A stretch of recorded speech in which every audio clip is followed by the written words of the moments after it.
Cricket से जुड़ी तमाम खबरें, वर्ल्ड रिकॉर्ड, आईसीसी रैंकिंग और आने वाली सीरीज के शेड्यूल से बाखबर रहने के लिए सब्सक्राइब करें बी ऑफिशियल चैनल को और दबाएं बेल के बटन को ताकि आप हमारी लेटेस्ट वीडियो सबसे पहले देख सकें।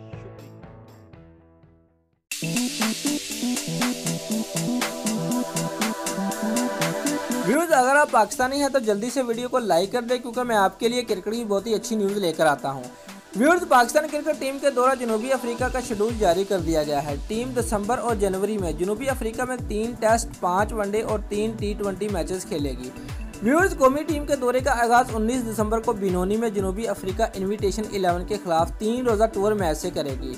व्यूअर्स, पहला टेस्ट 26 दिसंबर से सेंचुरियन, दूसरा 3 जनवरी से कैपटाउन, जबकि तीसरा और आखिरी टेस्ट मैच 11 जनवरी से जुसरम्बंग में खेला जाएगा। व्यूअर्स, पहला वनडे 19 जनवरी को पोर्ट एलिज़ाबेथ, दूसरा 22 जनवरी को डरबन, तीसरा 25 जनवरी को सेंचुरियन, चौथा 27 जनवरी को जुसरम्बंग, जबकि पांचवा एक रोज़ा मैच 30 जनवरी को कैपटाउन में खेला जाएगा। व्यूअर्स, पहला T20 मैच 1 फरवरी को कैपटाउन, दूसरा 3 फरवरी को जुसरम्बंग, जबकि तीसरा 6 फरवरी को सेंचुरियन में शेड्यूल है। व्यूअर्स, पीसीबी के चेयरमैन नजम सेठी का कहना है कि अगर इमरान नज़ीर फिट रहे तो इन्हें टीम में ज़रूर शामिल किया जाएगा। दोस्तों, अगर आपको हमारी ये वीडियो पसंद आई है तो लाइक और कमेंट लाजमी करें और हमारे चैनल को सब्सक्राइब करना मत भूलिए। शुक्रिया।